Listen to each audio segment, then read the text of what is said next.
Please join me in the invocation. Lead the pledge.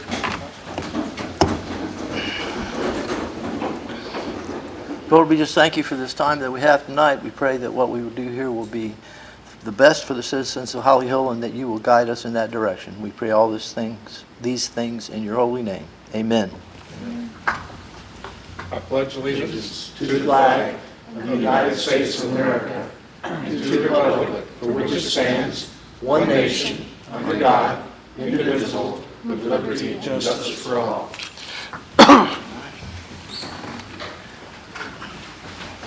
Will you call the roll, please, Miss Delaney? Loretta Arthur. Here. Robin Hanger. Yes. Dennis Smith. Here. Tony Casada. Here. Mike Meyer. Here. Have y'all had a chance to look over the minutes from the 11th? Yes. Any additions, deletions, corrections? No. Hearing none, do I have a motion? Motion. Second. Motion. So I have a motion to approve in 2 seconds. All in favor say aye. Aye. All opposed say aye. Hearing none, motion carries. I'm going to address the audience. You will have 3 minutes to speak tonight only. You will stay on topic. I require it. Mr. Simpson, when we get started on these things, Mr. Simpson is going to tell us exactly what our duty is, what we're looking for. So, and y'all all need to understand that. You need to understand what our duty is here tonight. Everybody understand? Like a head nod or something, so I know that I'm getting to you. All righty. Thank you very much. First item is a variance, Mr. Walker. Can you tell me about it? Yes, Chair, this is a variance request for the property at 732 Avondale Avenue. And just to let you know, the applicant, Gladys Silva, she actually lives in New Jersey, so she is not here for this request. The request is for a variance from the requirements of Section 114-765, which requires that principal structures that are in the R3 zoning district, which is a single-family zoning district, be a minimum of 20 feet from the rear property line. Now, so some things to note. This particular parcel is part of the Mason Carswell's plat, which was originally filed back on May 10th of 1883. So the area today does not look the same that it did on the plat. The lot does contain a home that was originally built in 1925. It's about 800 square feet. The lot itself is approximately 5,280 square feet, and being in the R3 zoning district, it would normally be required to be at least 6,000 square feet.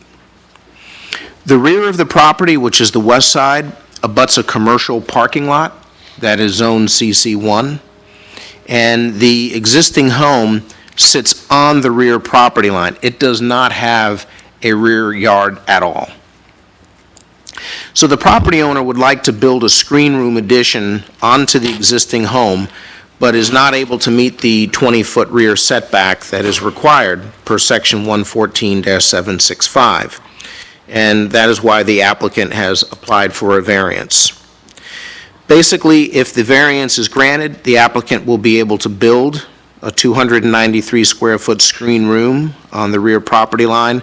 If the variance is denied, then the applicant will not be able to build the screen room in that location. Now, the actual variance request, again, is from the requirements of Section 114-765, which is titled Schedule of Dimensional Requirements, which requires that principal structures in the R3 single-family zoning district be a minimum of 20 feet from the rear property line. In order to grant the variance request, the Commission has to find that the request meets the requirements of Section 82-317. There are 6 criteria in your staff report. I won't go over all of them unless you have specific questions about some of them, but there are a couple that I will highlight. For example, criteria number 1 requires that the special condition or that special conditions or circumstance exist which are peculiar to the land, structure, or building involved, as distinguished from the applicant himself or herself, and which are not applicable to other lands, structures, or buildings in the same zoning district. What's unique about this property is that the home was built in 1925, and it was placed on the rear property line. There is no backyard. There are 23 homes on Avondale Avenue, and the subject home is one of 6 on the street that do not have a rear yard. Another criteria number 2, is that the special conditions and circumstances did not result from the actions of the applicant. Well, again, this home was built in 1925, and it's on a parcel that was part of a plat that was recorded in 1883. Now, the original lot was 300 feet long by 100 feet wide, and even if the original lot existed today as it did back over 100 years ago, the existing home would still be directly on the rear property line. So the home was built in its current location, even if the original plat were still in effect, it was put on the rear property line. So I tell you that so you don't think that maybe at one time it was in the appropriate location, and then through the years there were changes which resulted in it being put on the rear property line. It was put back there in 1925. And the home was also built in its current location prior to the existence of the city's land development regulations. Jumping to criteria 5, that the variance granted is the minimum variance necessary to make possible the reasonable use of the land, building, or structure. Well, the screen room is approximately 293 square feet, and it's designed to be compatible with the dimensions and the access points on the home. Other locations for the screen room were considered, for example, the front of the house, but that couldn't reasonably be worked out, and it would also still require a different type of variance. So the requested variance is the minimum necessary to make reasonable use of the property. Concerning the other criteria and looking at everything in total, staff believes that the criteria are met, that all of the criteria have been met in order to grant the requested variance.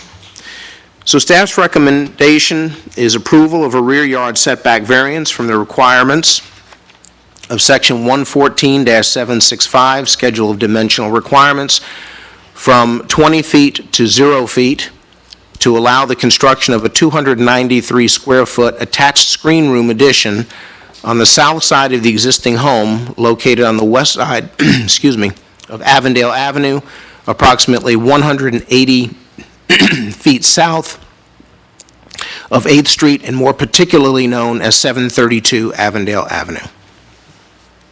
Thank you. Thank you. Does the board have any questions of Mr. Walker? I do. Can you go back, I think this, the other way, just like that, keep going. Come on, back some more, right there, right there.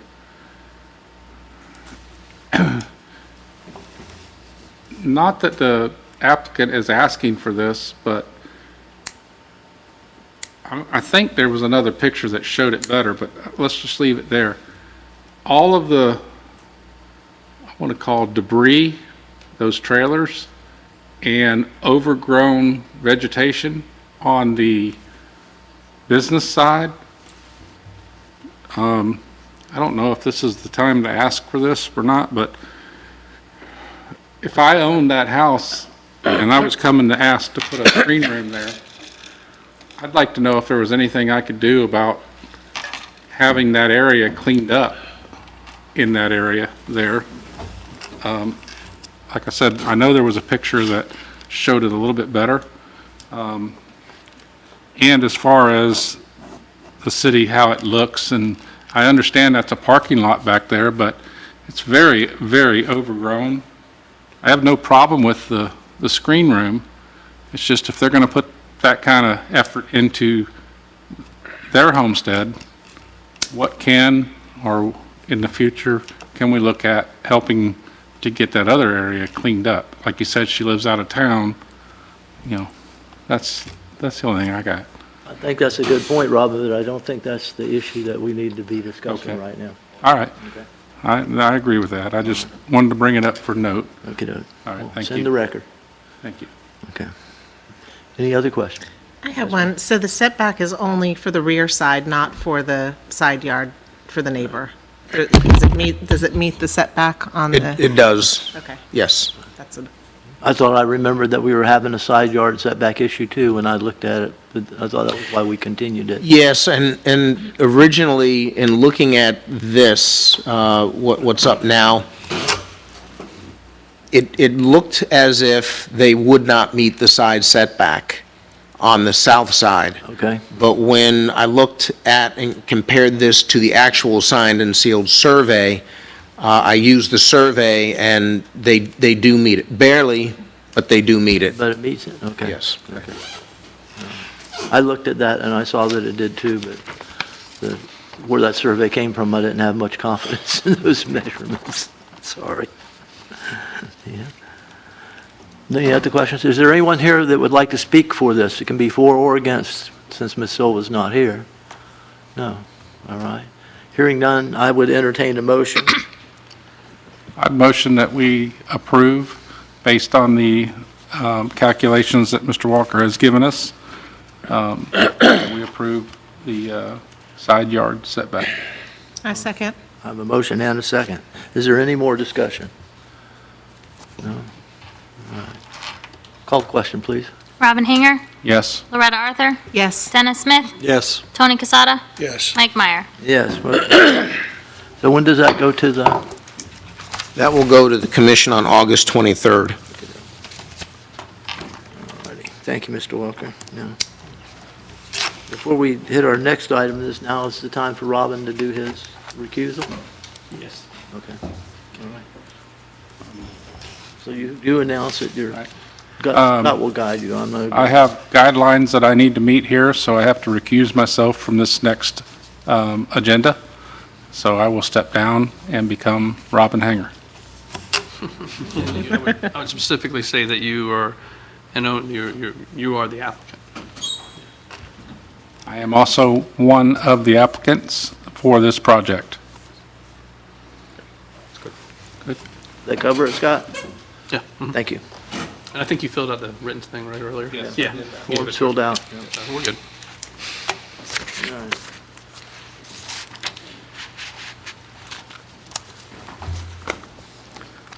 Agenda item number 2. Will you introduce it, please, Mr. Walker? Yes, this is a rezone request, which is basically titled Holly Hill RV Park.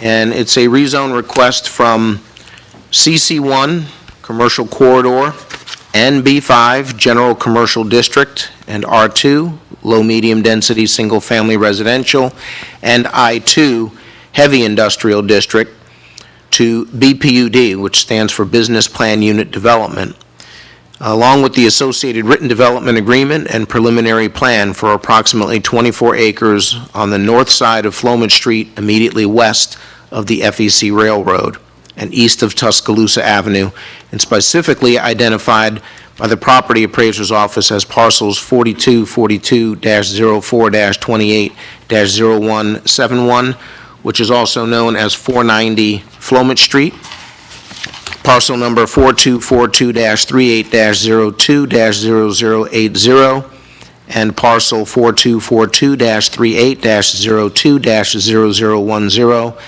and finally, parcel 4242-38-01-0010, and that parcel is addressed and known also as 504 Floman Street.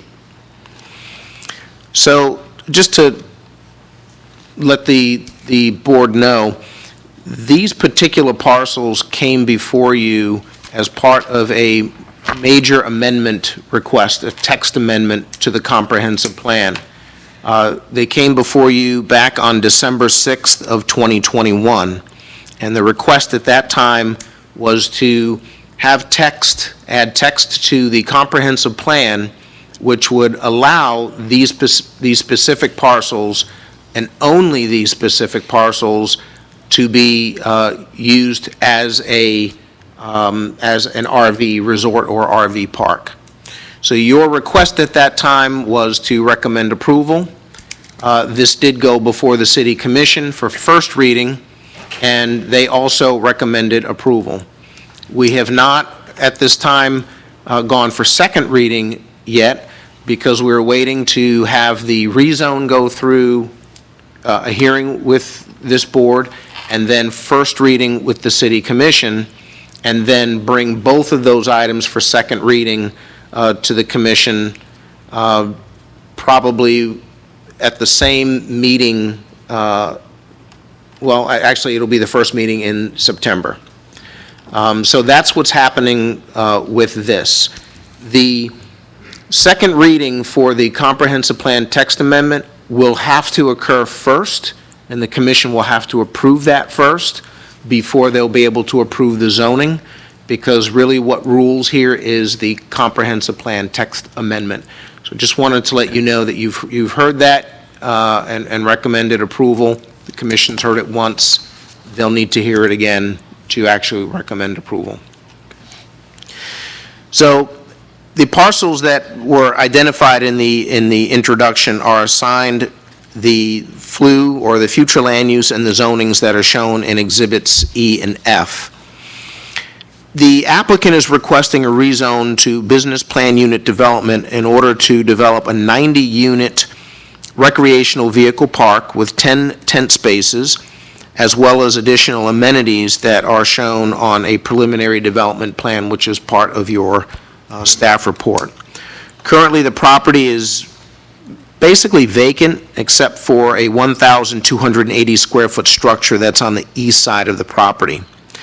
And the reason that the BPUD zoning is being requested is because we really don't have straight zoning districts that address or allow this specific use.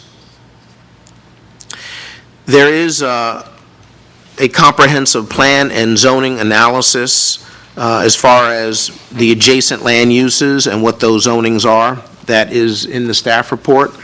There's also a site analysis that is part of the staff report, and I won't go through every detail, but if you have any questions, any specific questions on any of that, I'll be happy to go over it.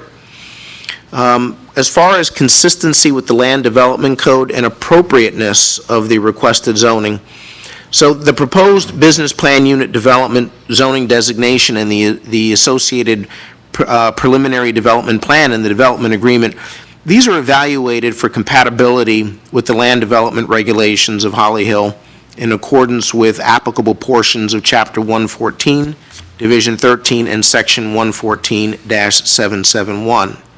So one of the things that we want to make sure is looking at the area, looking at the land development regulations, is what they're asking for appropriate for the area? Does it make sense? So one of the things that we do is we look at the surrounding area, and the uses in the surrounding area under consideration for this rezone are varied.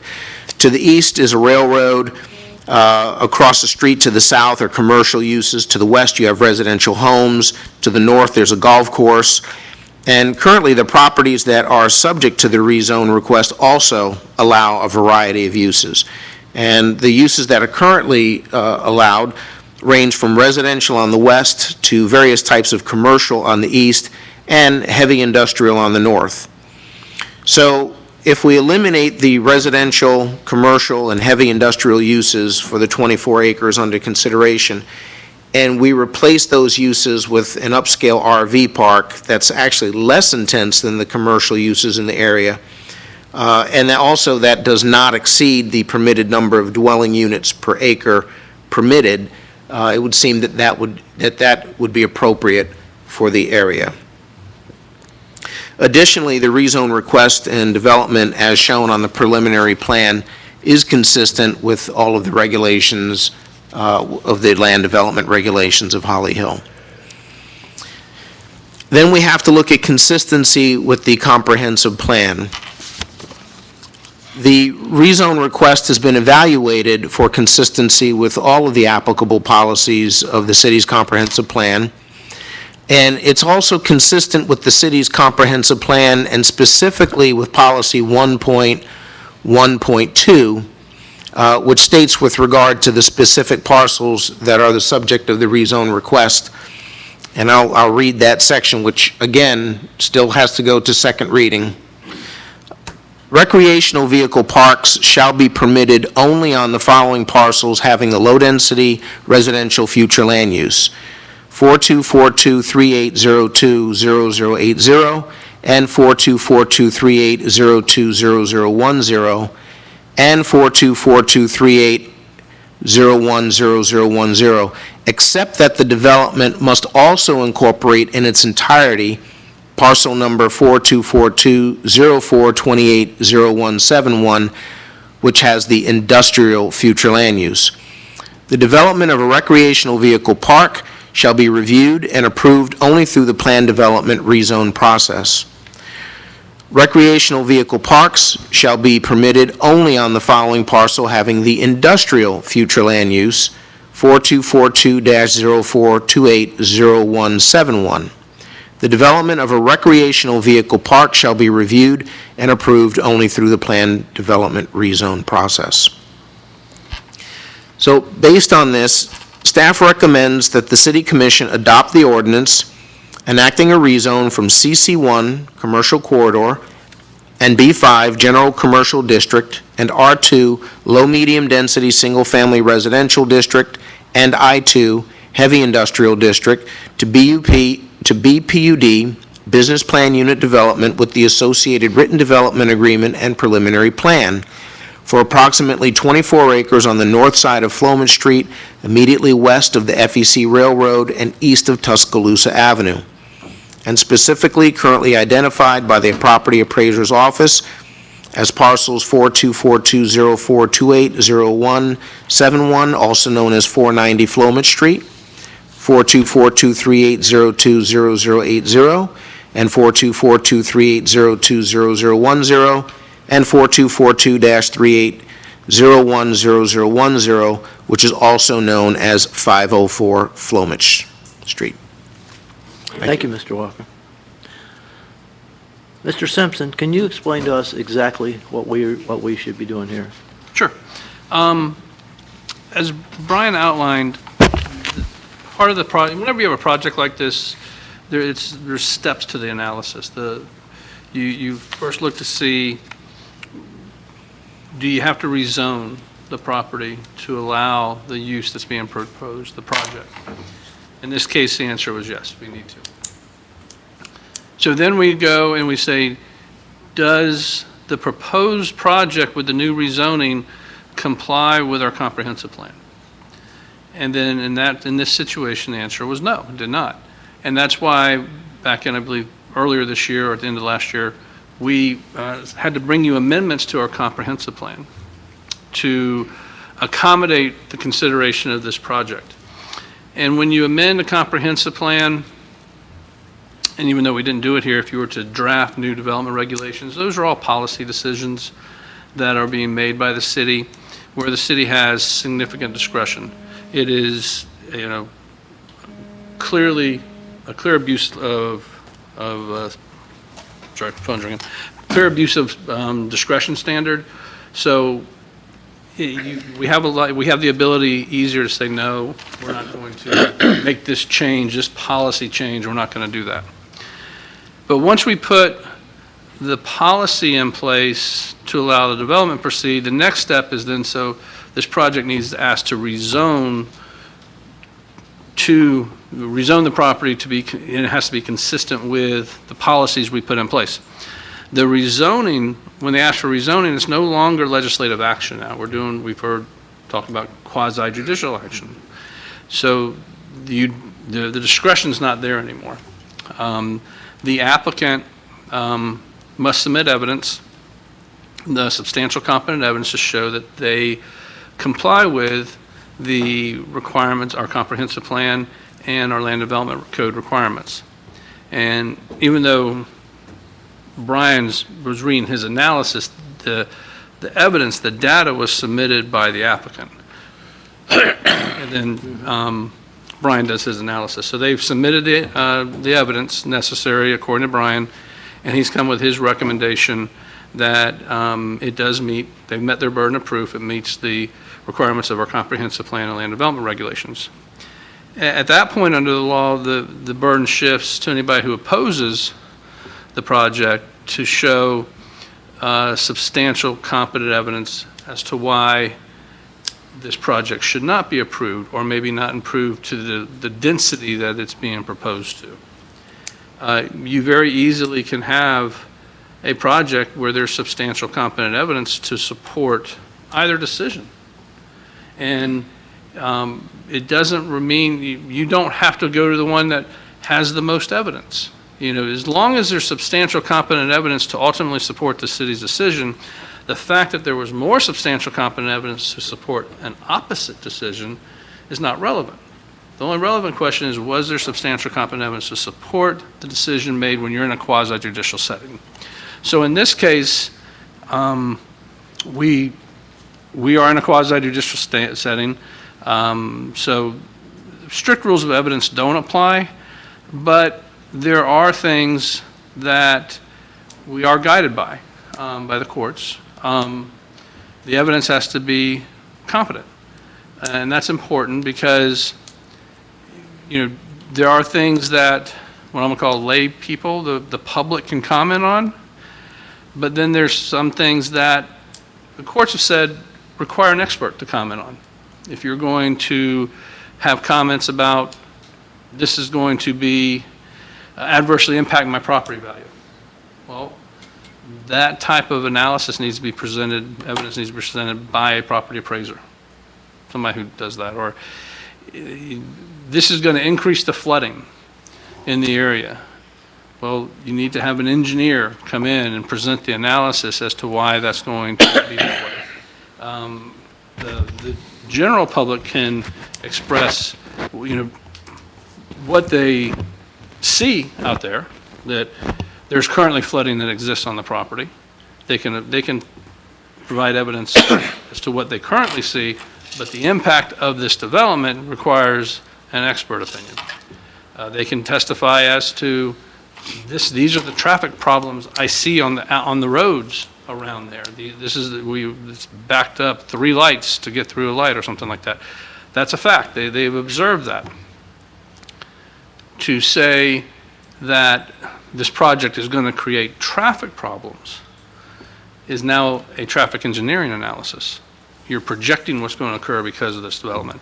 So, and that's important, because the evidence you rely upon, for instance, if a bunch of owners around there came in and just said, this is going to adversely affect our property values, and then based on that you said, we're going to vote no on this project because it's going to adversely affect your property values, it might be hard to uphold your decision, ultimately the city's decision, on the basis of substantial competent evidence, because the courts may say that wasn't competent evidence. You need expert opinion testimony to talk about the impact on property value. So, and that's kind of mine and Brian's job to make sure that you stay listening to the evidence that's relevant to this project.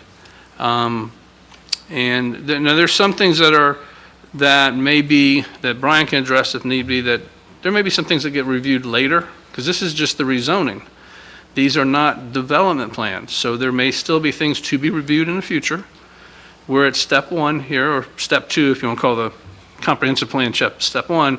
This is step 2. We're at the zoning stage.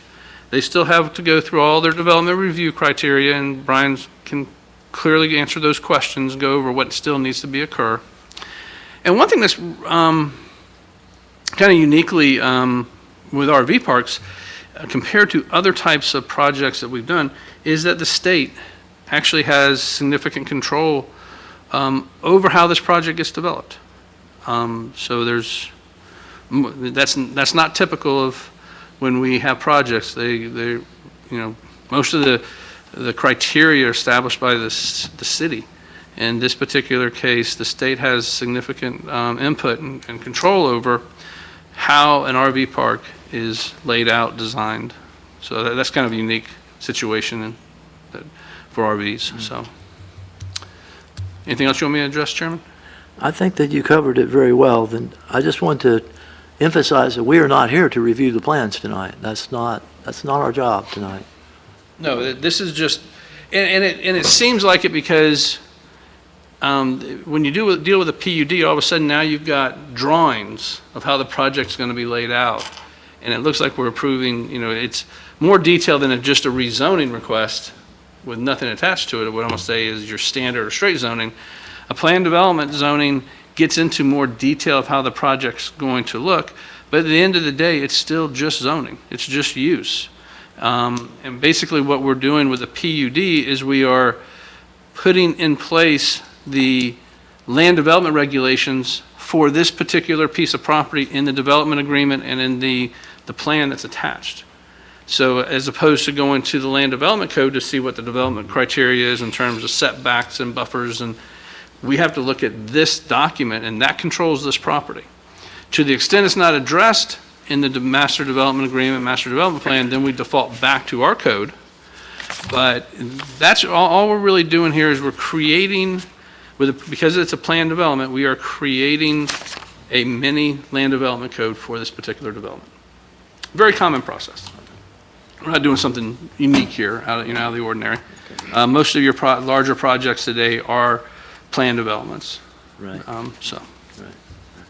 Yep. I read every word in these 80 pages, and I thought that if I was the developer, I'd be running away.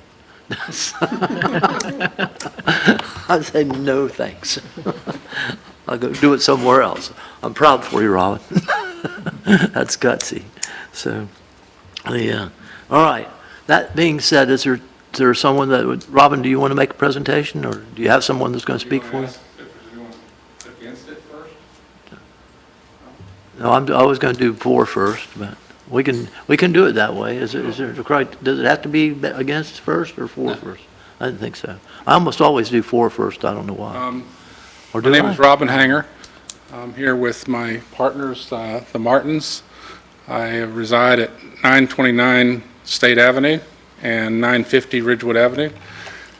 I think, is it safe to ask for Scott to say, or Brian to say, what could go here if we did not put an RV park here?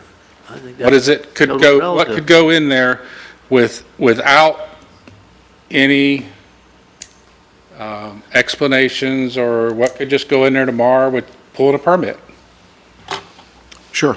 Chair? Please, respond. So you have a variety of zonings on the property. The vast majority of it is CC1, which is commercial corridor, and I2, which is heavy industrial. So you could have on this property fairly heavy commercial development, 18-wheelers going up and down Flomich and going onto the property. Very intense development, especially on the north side up against the railroad tracks, the I-2 portion. Again, that is heavy industrial. So, folks could apply to, it's usually in these types of districts that you may have things like cement fabrication and things of that nature. CC1 allows light industrial. So you could have anything from auto mechanics and transmission shops to other types of fairly light industrial type development. So there's a variety of things that could go, all of them being much more intense in nature than an RV park. Okay? Okay. And Thank you. Thank you. And also, in just sitting in on past commission meetings and listening to residents all along the Mobile and Flemish, the canal there, and all up through Alabama. I was born and raised on Selma Street. That was back 60 years ago. I know how it floods there. I know how we have issues there and have always had issues there. I am not an engineer. I've been reminded several times through this project, I am not an engineer, but we are digging a 10-acre lake on this project. So in my form of understanding, that canal that runs through there now is a major part of Holly Hill. It runs north and south, and water drains to that. Well, that water being there, now being incorporated into a 10-acre lake, or almost a 10-acre lake, has got to release some pressure from other places, because now we're going to dig it deeper, wider, and a place for it to settle. So in my opinion, and I'm not a professional, but we're going to help there. So this is not going to be your standard place where people can come and stay for 6-8 months at a time. We're going to regulate people to 3 months, and they will be required to move and physically leave the property and come back. It is an upscale, and we're calling it a sports-affiliated RV park, which means you're either here to play pickleball, you're here to play golf, you may be here to enjoy bike week, race week, or a hot rod show that we have a promoter that is putting on a lot of them now, or an art show. You know, you're here specifically for something in our town. An event, yeah. We are not building this RV park as a Jolly Rogers campground going down I-95 and, honey, it's time to stop. Let's go to this campground and let the kids play. This campground is more affiliated to what's going on in Holly Hill. That's all I got to say. Okay, thank you. Robin, Yeah, can I okay. ask a question? Do me one favor. Instead of calling it an RV park, let's call it an RV resort. That has been brought up, and me and my partners have discussed that, because an RV park does insinuate that the things that we don't want to be known as, a place where you can come and just park. A resort is somewhere that you're coming to do something, and you're coming there for a reason. So that will be discussed with us, and I'm sure there will be no problem with that. Thank you. All right. All right. Now, I'll listen to the folks who would like to speak against this project. We'll come back to the for, but right now we'll listen to the against. Is there someone that would like to speak? Approach and tell us your name and where you're from. Christina Bolin of Holly Hill. No, I'm Where in not Holly Hill? 1716 Center Avenue. Thank you.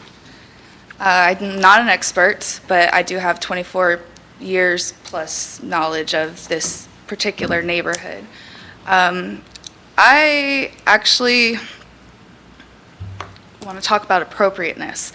About what? In regards to the zoning. I disagree that it should be rezoned. I believe it's going to highly impact the area, Okay. to include, it is a flood zone area, Flemish as well, with the transportation on the road, the weight of the RVs, et cetera, then additional structures like pavement and concrete and the whole nine, it's going to affect it. But my curiosity, actually, as well, listening to everybody,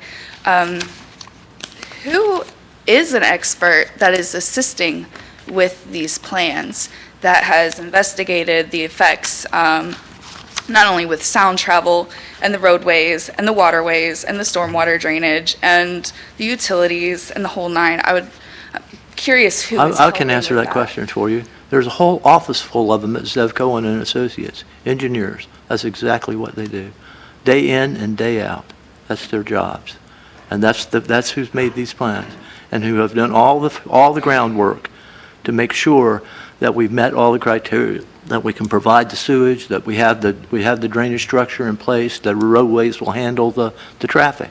That's all been studied extensively by expert engineers that do it day in and day out for a living. Understood. I also have a question. Why not make it a conservation area? Due to, I know ma'am? you all took a lot of Okay. trees out, rather than zone it for industrial and commercial. I'm sure and all that they would be willing to sell you the property and you could do that.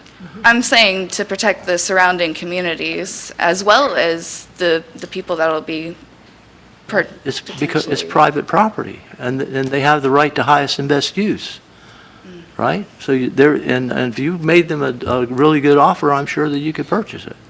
And then you could then they'd be happy and go away and do it somewhere else.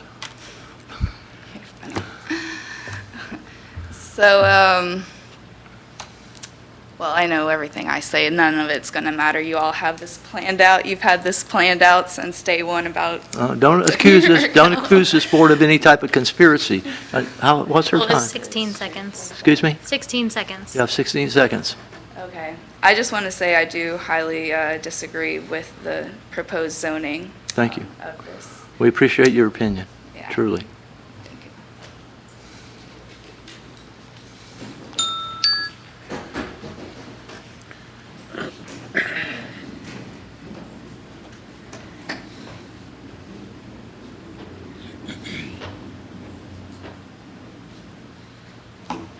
Hi, my name is Ed O'Connell. I live on Tuscaloosa Avenue, What's the number, please? 1607. Thank you. So my backyard abuts this property that you're talking about, zoning. Okay. Naturally, myself and some of my neighbors are concerned with our quality of life with an RV park behind us, with 90 units. 90 units is at least 90 people, and you figure there's a couple more with them, so if you're talking about a lot of people. You're talking about a lot of noise. You're talking about temporary residency, a week, a month, I mean, I don't know how long, but I appreciate what you said, but I seriously take issue with anybody who's going to question a person coming in there and ask them why they're there. Are you here for Disney World? Are you here for Bike Week? I mean, nobody's going to do that. I mean, let's face it. My question is, like the gentleman over here, Mr. Simpson mentioned, and very right, there's a lot of things go into this. I personally don't think that right now you have enough information, respectfully I say this, I don't mean anything bad by it. You don't have enough information to approve or disapprove a zoning change. I mean, how can you approve a zoning change if you don't know, you know, what's going to go in there, or what the utilities, like the young lady mentioned, the utilities and the garbage and things like that. I get a bill once a month. Is somebody there going to get a bill once a month? I mean, and so I really respectfully don't think you have enough information to change the zoning, and I'm very much concerned with my quality of life with an RV park back there. Are there going to be rules? Are there going to be regulations? Are there going to be times at night when you can't play loud music? Because if you do, I'm going to hear it. Are you going to be able to drink alcohol outside of the RV? In other words, have a little party. I did not know that there's going to be tents there. Now, tents, you're getting pretty extreme when you're putting the tents in there and living in a tent. That's camping. I mean, that's not, they're not here, they're here to camp and party, let's face it. So my only thing is to you guys, if you respectfully consider that you don't have enough information really to change the zoning or to recommend a change of the zoning, and that a lot more has to come out before we, you decide what to do.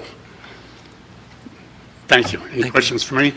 No, I respectfully recommend that you go online and get this agenda packet. You can just go City of Holly Hill and you can click right on it, pop it up, and you read it. And you read the requirements the city is putting on these folks, because it is stringent. It is every issue that you've spoken of is addressed, every single one of them, every one. All right, well, you can understand where I'm coming from. My Yes, sir. property, I appreciate- my backyard, this RV park is going to be in my backyard. 90 units back there, that's a lot of people. And I didn't know about the campground, I didn't know about that, but that's a lot of people, that's a lot of noise, that's a lot of activity. And I respectfully ask that you consider the residents of the area when you make your recommendation. All right, thank you very much. Thank you. Appreciate your time.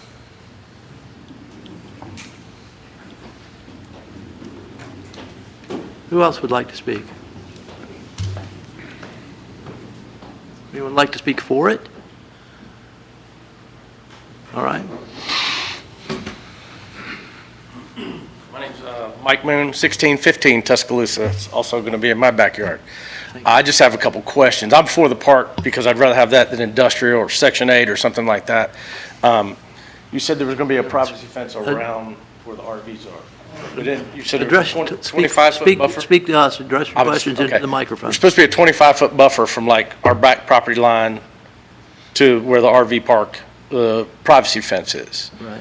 And I think there's going to be a walking path in the 25-foot buffer. I just need to know, do I need to build a privacy fence? Hang on a second. Robin, did you, or Brian, did you have? I was just asking her to. I've seen, pull up I've seen the a plan. sketch. I wanted her to pull up the preliminary plan so we can see,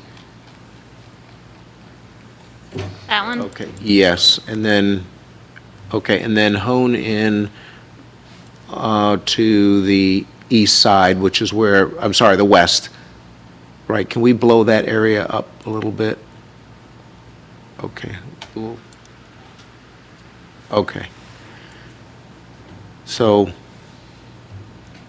that's the area.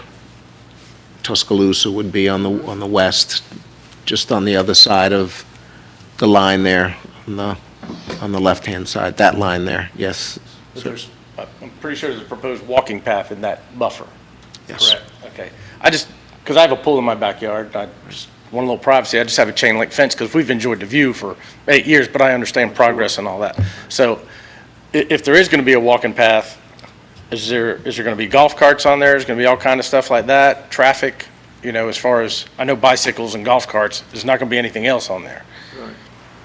I don't know, I mean, bike week comes, people get a little crazy, and the noise and stuff like that, and I understand it. Once again, I'm for the park, because that's the lesser of all the evils we've had out there. Right. I'm just had some questions about that. Okay. And then, is the noise like 10 o'clock like everywhere else? Or is it going to be different? And is there going to be something to keep sex offenders out there, so this doesn't turn into a trailer park or something like that? You know what I mean? I understand they can stay up to a month, but if they just move to another spot, they can stay even longer. So Right. I just don't want it to become, like you say, an RV park and more an RV resort. Right. But I Those are understand those concerns. It seems to me that from what Mr. Hanger said to us, that's absolutely not the plan at all, and it doesn't seem like I'm just hoping that's doesn't how it sound like a stays. good business plan either, yeah, right? So, Robin, okay, you could step over here to Lindy's microphone and answer the question for me.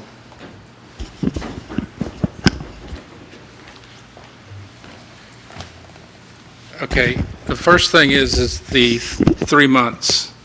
The state of Florida allows 6 months, but 6 months in 1 day, if you happen to have somebody calls in sick or something and they don't show up to work, and now that 6 months becomes 6 months in 1 day, you now have to evict that person. yeah. It is my suggestion with my partners that we don't go 6 months, we go 3 months, so that we don't have that problem. I plan on working this park pretty much every day.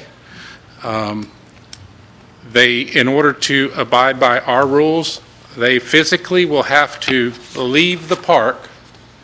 The unit has to leave, a picture taken of it being gone, because that's the way the 6-month rule worked with the state. And yes, they can come back, and they would go to another location, and they can stay for 3 more months.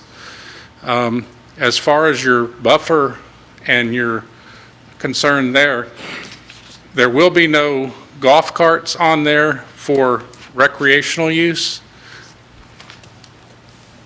I need to clarify this with my partners, but there would be an occasional golf cart on there for maintenance use, but it's mainly a walkway. Okay. And there is a fence with vegetation buffer between the fence and that white part there, which is drainage buffer. So there's quite a bit of buffer between the fence and you and the walkway and the walkway and the fence and the first RV. Okay. So to address the other gentleman's concern in regards to noise and all that, I think there's only about, let's see, 1, 2, 3, 4, 5. There's about 12 units that back up to the Tuscaloosa part there. 12 units and compared to another, quick math, 76. The noise is going to be more to that way. There will be a noise ordinance that is consistent with the city. I think, Brian, is that like 10 o'clock? I'm sorry? Yeah, it's 10 p.m. Okay. There will be a noise ordinance. This is not going to be a party central facility. Even during Bike Week, it will not be a party central facility. Yes, people will come there. They will walk outside their camper and they will have a good time, but there will be management that controls this. I grew up in Holly Hill, and my desire to do this is because I live in Holly Hill and I want the best for Holly Hill. If in the future this becomes any type of a problem for anybody that lives around there, I will strongly accept somebody's recommendation, somebody's complaints. Am I correct, Mr. Martin? I mean, we're doing this project for Holly Hill. And as far as drainage, like I said, I'm not an engineer, but when you dig a hole somewhere and it's down from Nova Road, which is the downstream area, we're going to help everybody there. I do have my engineers here, and they would like to speak because they have some, they'd like to talk about that part of it. Like I said, I'm not an engineer, but Thank you. Chair, so. I'm gonna- good. I just In just a wanted, moment. All right. Go, Robert. just to address, the folks who are on Tuscaloosa, and I fully understand your concern, because if I was living there, I would have the same thought that I'm going to lose privacy in my backyard, I'm going to hear noise. So I just want to give you a picture. When you come out of your backyard, there'll be a fence and then a 25-foot landscape buffer.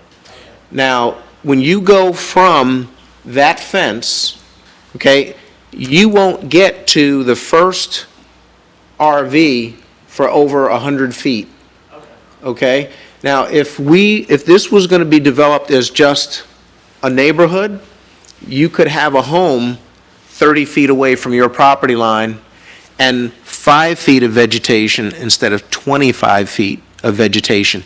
And you would have a lot more homes along that property line as well. So I understand your concern. I just wanted to kind of give you some perspective as to how far things are and what could be there. And then after that, right now, the way that it is, once those homes were built, immediately after that, you could have things like truck and rail freight terminals, restaurants, things like that. So just to give you some perspective, because I know you're concerned.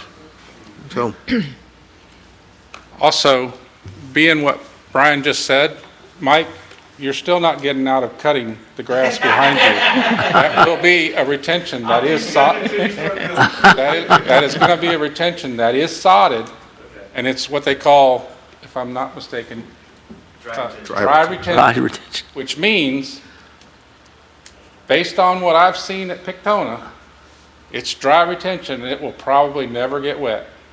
But it's required by the state, and so you still have to cut it. Okay, you're gonna have to arrange for your lawn cutting somewhere else, Robin. Robin, come to order. You're gonna have to arrange for your lawn cutting somewhere else. Let's move on. All right, sorry. Thank you. It's okay. All right. Yes, sir, you wanted to speak, I think.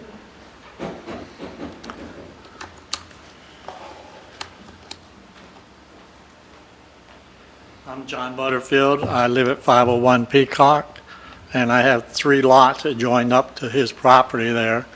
I also own M&M on State Avenue, 1502 and 1506. And I'm 100% in favor of motorhomes in there. we camp all over the United States. I have a 36-footer, and they're usually quiet. You know, people are tired, they're wanting to go to sleep. To address the weight problem, some people say about industrial park, my motorhome's 36 foot, I weigh 25,000. 40-footer, 45-footer will weigh in at 40 to 45,000. If you come by our shop, the lumber trucks that come in there are 80,000. So the motorhomes will not hurt the roads compared to the semis. You know what I mean? Yes, sir, I do. And you won't have the noise as you will from the semis. Come down State Avenue, anytime during working hours, you may sit there 5 minutes while a semi's unloading, because there's nowhere for them to park. You put an industrial park in there, Flomish is going to be busy with trucks, Yes, sir. you know?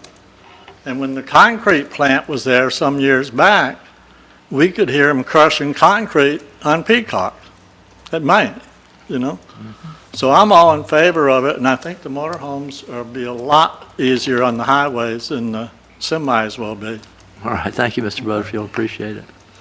So did one of those experts from Zevco want to come up here and talk for a minute? Oh, I'm sorry, I've got one more fellow come up. Sorry, Will. I'm Ron. It's funny. Who are you? I'm Roger St. Ange. I live on 1705 Aniston Ave, about Okay. 6 blocks away. I'm all for it. I'm good with it. It's better than anything else that's around town. Want to touch a couple things. Sex offenders. What's the distance between schools and sex offenders in your yard? What's the state law for that? If you put a little playground in your park, you ain't got to worry about it. Something to think about. We don't have to worry about it. Drainage. I know you got your experts here, but what does the city plan on doing? Do we plan on upgrading the city facilities? Because I know my yard, my front, 60 years, you said you lived here and you had flooding issues. 60 years later, we still got flooding issues. Right. That's my concern.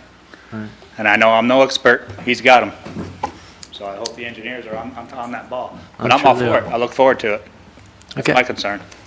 Thank you for speaking. Good work. All right. Thank you. Anyone else would like to speak before I let the expert engineer come up and tell us some stuff? Okay, Mr. Expert Engineer, come ahead. That's a surveying term, you know.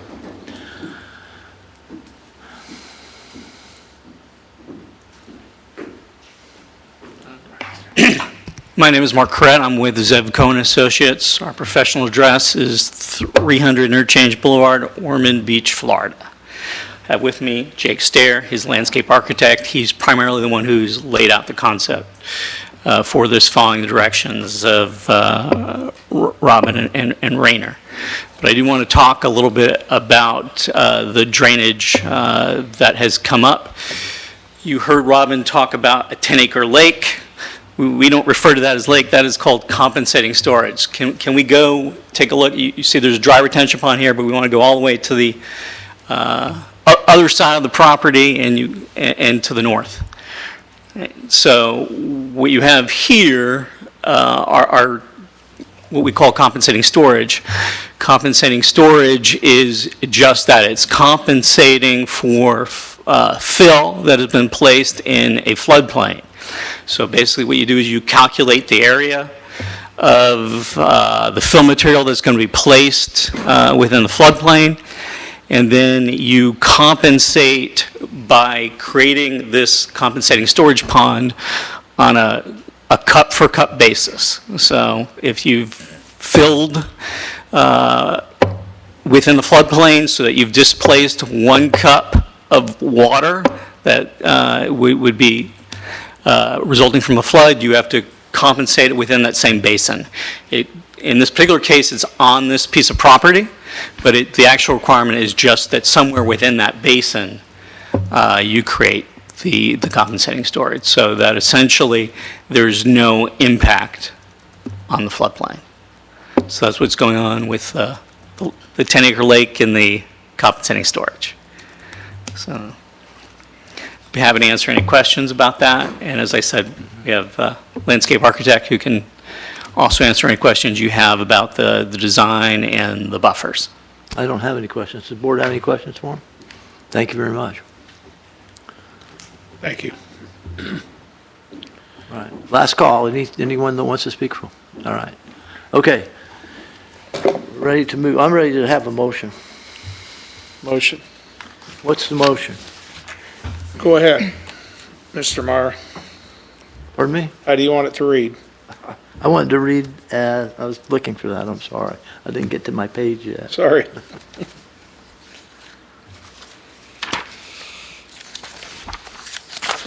Too many pages.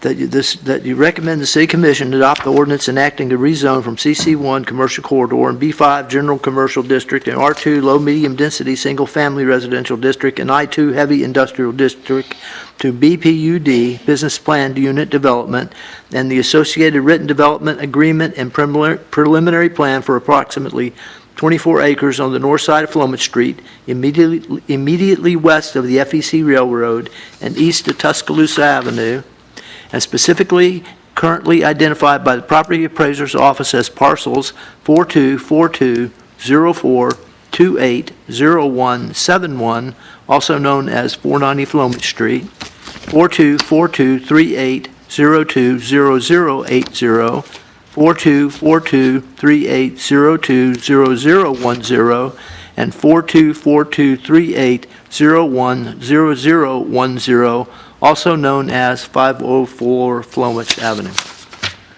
I'd like to make that motion. Flomet Street. Flomet Street. Flomet Street. How long did it take you to write that, Mike? I didn't write it, Brian did. I'll second. All right, I have 2 seconds. I have a motion in 2 seconds. And I'd like to just say something. There's a question. Yeah, it's time. That's the time for it. Go ahead. I just want to thank those who were coming out to speak in opposition, but I wanted to just make some clarity, is that the property, even though it's been vacant for so many years, the zoning that's currently in place actually has a more taxing use that it could be used as than the RV park. So I know it looks like it's changing zoning from being vacant to an RV park. It's actually taking it down from commercial industrial usage to, more of a residential style, RV style. So I just want to say I sympathize with your concerns, but understand that from my perspective, it's actually taking it down a notch, so. Look at that. Anyone else? Call the question, please, Miss Eleni. Tony Casada, Yes. Loretta Arthur, Yes. Dennis Smith, Yes. Mike Meyer. Yes. Motion carries, and then it will go to on September the 1st? Somewhere in the file. On September the 1st. Mr. Hanker, would you like to read? It'll go to August 23rd for first reading with the city Second. commission. Hold on. And then with September, it will go to the first meeting in September, which will be the 13th. Okay, will you say that again, please? I didn't get the, It's going to go August 23rd for first reading okay? before the city commission, and then it will go to September 13th for second reading. All right, That's the current schedule. all right. Thank you very much. All right. Do we have any old business? Any board staff communications? Yes. Go ahead. So we originally had moved our September date around. Well, there's an additional confliction, so we moved it to another meeting in August for the 22nd. August 22nd. So that is just in a couple of weeks here. Okay. So that next BOPA meeting will be August 22nd at 6 PM, and there will be no September meeting. Okay. All right, thank you. All right. Brian, you have anything? Scott? Yes, sir. All right. I'll entertain a motion to adjourn. I'll motion to adjourn. I have a second. Second. I have a motion and a second. There is no discussion. All in favor, say aye. Aye. All right, we're adjourned. Thank you very much.